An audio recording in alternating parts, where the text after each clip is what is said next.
सुप्रभात भाइयों, नमस्ते। आज जो टॉपिक है जो मैंने पहले बताया फेसबुक पे कि हमारे जो देश है या हम भारत बोल रहे हैं, इंडिया बोल रहे हैं, इसमें दो पार्ट हैं, एक भारत है एक इंडिया है। वो चीज़ें हम डिस्कस करेंगे आज। और इसमें सरपंच की भागीदारी हो सके है, क्या समस्याएं सोल्व कर सके सरपंच, उनकी हम बात करेंगे। देखिए, पहली तो बात यह है कि ये वीडियो जो है समझदार लोगों के लिए है, जो गांव के लिए कुछ करना चाहे हैं। बेवकूफ़ आदमी ना देखे तो बढ़िया है भाई। जिसने न्यू लगन है कि भाई गांव में कुछ अच्छा हो, गांव में अच्छा करें, वो आदमी इस वीडियो को देखें। अदरवाइज वीडियो रहने दो भाई, अपना छोड़ दो। वीडियो क्रिटिसाइज़ करना है या अच्छी नहीं सोचनी गाँव के बारे में तो छोड़ दो। तो मैं शुरू करता हूँ। गांव का जो विकास है, आपने देखा होगा, मैंने भी देखा है, आपने भी देखा होगा। 30 40 50 साल 60 साल आप देखो हो, वहीं का वहीं खड़े हैं गांव। क्यों भाई? ऐसा क्या कमी है हमारे में कि गांव वहीं का वहीं खड़ा रहे? कारण के हैं, आप भी जानो हो। शिक्षा की कमी है, उसके बाद गाइडेंस की कमी है, बच्चों को क्या करना चाहिए। अनएम्प्लॉयमेंट है, उनको कोई बताने वाला नहीं भाई। पढ़ के बीटेक करके ये करके आगे काउंसलिंग क्या करना चाहिए, अगले जॉब में कहाँ जाना चाहिए। एजुकेशन सिस्टम भी हमारा ऐसा है कि पैसा कमाने की फैक्ट्रियाँ बना दी। कई बार हमारी खेती में बाढ़ आ जाए है, और नेचुरल डिजास्टर है वो आ जाए है। तो किसानों के लिए जो गांव में है निवास, वो बड़ा टफ हो जाए है कि पढ़कन पढ़ावें कि अपना गुजारा करें। तो इन चीज़ों में बड़ी दिक्कत आ जाए है। तो गांव में जो है गरीबी है, अज्ञानता है, बेरोजगारी है, फिर उसमें सामाजिक बुराइयां आ जाए हैं, साधनों की कमी है, स्वास्थ्य की कमी है, सड़क नहीं, इंटरनेट ढंग से नहीं, सड़कों की दशा देख लो, गलियां की दशा देख लो। गलियां में तो कोई अगर बाहर से आ जाए तो चलना मुश्किल हो जाए। गंदगी देख लो। फिर पब्लिक ट्रांसपोर्ट नहीं है, अपना प्राइवेट ट्रांसपोर्ट नहीं है, बहुत दिखते हैं गाँव में। तो एक है, ये है हमारा भारत। ठीक है, जो गाँव में बसा है हमारा भारत, इसने एक्चुअल पहले 70% के आ रहे, 55% 60% रह गया। यूँ है हमारा भारत, जिसमें इतनी समस्याएं हैं भाई। कोई डेवलपमेंट नहीं, कोई आगे बढ़ने को। कोई गांव है अच्छे काम भी कर रहे हैं, लेकिन बहुत कम गांव है। पुराने गांव जो मैं 10 गांव के नाम बताया तो जड़े थे आज तक 50 साल पहले 40 साल पहले वहीं के वहीं खड़े हैं। कोई बहुत ज़्यादा सुधार नहीं है। बहुत सारी समस्याएं हैं गाँव में आपस में, अंडरस्टैंडिंग की, सोच की, कैसे हम सोच रहे हैं, एक दूसरे की सहायता कर रहे हैं। गांव में पंचायत कैसे काम कर रही है, गांव में हमारे बुजुर्गों का सम्मान है कि नहीं, उनकी राय ली जाए है कि नहीं। बहुत सारी समस्याएं हैं गांव में। तो यूँ है हमारा भारत। दूसरा है हमारा इंडिया। इंडिया क्या है कि आप देखो कि जो हमारे आईआईटी वाले हैं, आईआईएम वाले बच्चे हैं, बड़े बड़े इंस्टीट्यूट्स में पढ़ कर जो बच्चे बाहर निकल गए हैं, उनके पास पैसे की कमी नहीं है। 5-5 7-7 8-8 लाख जो महीने में कमाए हैं, उनके पास कोई पैसे की कमी नहीं है। लेकिन उनकी सोच, उनका तरीका, वो देखें भाई। गांव में जब जाए हैं तो कई जगह जो चीज़ें होती हैं कि वो महसूस करें इस बात ने कि भाई कहीं न कहीं ज्ञान का गैप आ गया, तो वो मिक्स नहीं हो सकते उन लोगों में, तो वो बाहर रहने लग जाए। अब जो है ये है इंडिया। इंडिया में क्या है, अच्छे अस्पताल हैं, अच्छी सड़क हैं, अच्छी शिक्षा है, अच्छा रोजगार है, साधन हैं, बुराइयां कम हैं, समझदारी है, एक दूसरे की सहायता कर रहे हैं। तो वो है हमारा इंडिया। अब हमने जो मैंने वीडियो में जिक्र कराया था, इस भारत को और इंडिया को मिलाना है भाई।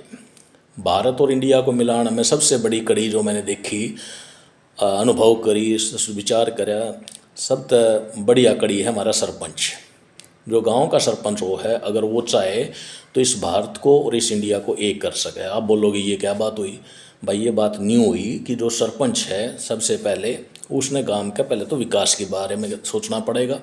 अब गांव में क्या है कि हमने एक बना रखा है, सरपंच बन गए, पंच बन गए, फिर सरपंच का पंच का कितना तालमेल है, कोऑर्डिनेशन कितना है, कम्युनिकेशन की तो कोई ध्यान नहीं देता। हो गया भाई पंच, फलाने कुनबे का पंच था, फलाने का वो था, सरपंच बन गया। ये मैं एक सलाह दे हूँ, मेरी सलाह है, कोई बहुत बड़ा ज्ञानी आदमी नहीं हूँ मैं, लेकिन मैं एक सलाह दे हूँ कि भाई जो सरपंच है वो डिसेंट्रलाइजेशन ऑफ पावर कर सके। डिसेंट्रलाइजेशन ऑफ पावर का क्या मतलब है भाई?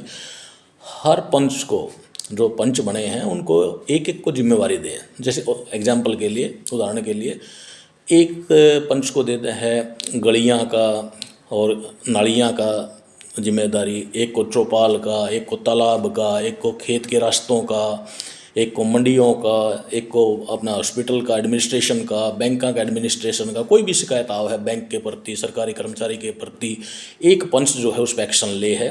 और ये जो हमारे गांव में जो जो ज़रूरतें हैं उस तरह की जो चीज़ है वो सारी जिम्मेवारी पंचा में बांटी जाए। और तीसरे चौथे महीने एक मीटिंग हो है, सरपंच पढ़ा लिखा चुना है। पहली बात तो सरपंच को किसको चुन रहे हो आप, उस पर भी डिपेंड करा है, उस पर भी निर्भर करा है कि सरपंच पे आप दारू पीना चाहो या सरपंच अच्छा चुनना चाहो। दारू की ज़रूरत नहीं होती। सरपंच अगर आपने एक बार पढ़ा लिखा, समझदार और जो बेईमान ना हो, चरित्र सही आदमी हो, अगर ऐसा चुन लिया और फिर ये जो मैं बता रहा हूँ ये सलाह लागू होगी तो हमारे गांव में डेवलपमेंट होने में घनी देर ना लगेगी।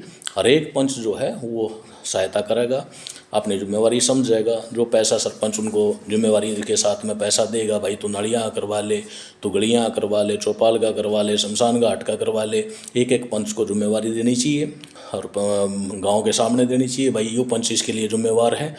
उनके अगले इलेक्शन में देखा जाए कि भाई वो क्या काम कर रहे हैं। पहली बात तो ये है कि गांव का जो भी है वो अच्छी चीज़ें करें सरपंच। दूसरा ये था कि भारत को और इंडिया को जोड़ने की बात कर रहा था। भाइयों, हमारे गांव में से कोई भी गांव हो चाहे, हमारे गांव में से बहुत बहुत सक्सेसफुल लोग जो हैं, बच्चे हैं जो गांव से निकले हुए हैं, बहुत बड़ी बड़ी पोस्टों पे हैं, बड़े बड़े कामयाबी हासिल करी है। लेकिन वो हमने गैप पैदा कर दिया कि वो हमने याद तो करें हैं, हम भी याद करें हैं भाई फलाने का था बालक, वो इतने लेवल पे जा रहा है, वो उस लेवल पे जा रहा है। लेकिन सम्मान की जो बात है, हमारे सरपंच को चाहिए कि उन कामयाब बच्चों को, उन कामयाब लोगों को जो गांव से गए हुए हैं, बाहर हैं, कामयाब हैं, मेरे हिसाब से एक साल में एक गांव को सारे को इकट्ठा होकर सलाह करनी चाहिए। भाई मुख्य जो अतिथि होगा वो हमारे गांव का सबसे बड़ा कामयाब आदमी है, उसको मुख्य अतिथि बनावें। फिर बाकी लोग जो कामयाब हैं उन्हें बुलावें, उन्हें सम्मान दें। सरपंच पंच हमारे चौधरी आदमी जो गांव के हैं, इस तक होगा भाई। इस तक हमारे जो नए बच्चे हैं जो 8वीं में, 10वीं में, 11वीं में, 12वीं में, उन्हें प्रेरणा मिलेगी। पहली बात ये सबसे बड़ा जो है, बिना पैसे का एक ज्ञान बच्चों को मिलेगा कि कामयाबी कैसे है। उन भाइयों के लेक्चर दुआए जाएँ, वो भाई बताओगे कि भाई कैसे कामयाब हुए, क्या हमने करा, क्या पढ़ाई करी। फिर दूसरी बात, वो लोग जो हैं कामयाब हैं, आपके बच्चों का जो रोज़गार का है वो ज़रूर कर सकें हैं, नौकरी लगवा सकें हैं, हेल्प कर सकें हैं। आप सम्मान दोगे तो वो आपने सम्मान देंगे। फिर है कि फैमिली डॉक्टर जो करवाया करें, वो फैमिली किसान चुन लेंगे। अपने गांव के किसान जो ईमानदार आदमी हैं वो उनके फैमिली किसान बन जाएंगे। और जो फसल ऑर्गेनिक फसल चाहिए उन्हें, क्या सब्जियां का और का अनाज का, वो अपना फैमिली किसान चुन लेंगे। उससे भी हमारे गांव का डेवलपमेंट होगा। अब जो वो लोग आएंगे उन्हें बहुत बड़ा आपका कोई प्राइज़ नहीं चाहिए। आप प्रशस्ति पत्र दे सको हो, एक लेटर दे सको भाई अप्रिसिएशन का, हमारे गांव का आदमी है भाई, इतना बड़ा कामयाब हुआ। गांव का इकट्ठा हो, गांव उनके साथ के विचार सुने, अपने बच्चों के बारे में उनको बताओ पहले भाई ये समस्या है। वो लोग स्कूल में सहायता करेंगे, बिल्डिंग बनाने में सहायता करेंगे, चौपाल में सहायता करेंगे, शमशान घाट में सहायता। पैसे की कमी नहीं है, मैं बता रहा हूँ। मैंने ऐसे ऐसे लोग मिले हैं, मैं नाम नहीं लूँगा उन लोगों का, कि आज जो गांव से निकले थे दिल्ली में आसपास, उनकी मतलब प्रॉपर्टी की कमी नहीं है। जो हम गामा में लड़ाई कर रहे हैं 10-10, 20-20 हज़ार, 50-50 हज़ार रुपये, उनके लिए 50 लाख, 1 करोड़ कुछ भी मायने नहीं है भाई।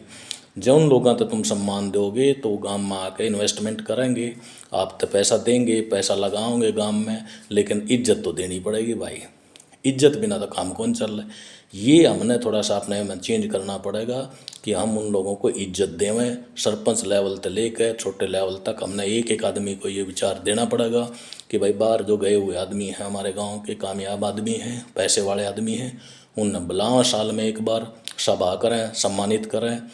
और एमएलए ने बुला लो अपने ने, कोई दिक्कत नहीं है। तो आप मेरे हिसाब से सरपंच जो है आपका, वो गांव का प्रधानमंत्री या मुख्यमंत्री, कुछ भी बोलो, जो चाव है वो गांव को बना सके। थोड़ा सा अपना नशे पते का कंट्रोल कर लो। दारू में बहुत ख़राब करें हैं, बीड़ी में, सिगरेट में बहुत ख़राब पैसा जो है, इन अपने बच्चों की एजुकेशन पर लगाओ। इनका जो विचार दिए हैं मैंने, अगर थोड़ा सा विचार करोगे आप, हम भारत ने और इंडिया ने एक कर सके हैं। अगली वीडियो में फिर मिलेंगे भाई साहब, नमस्ते।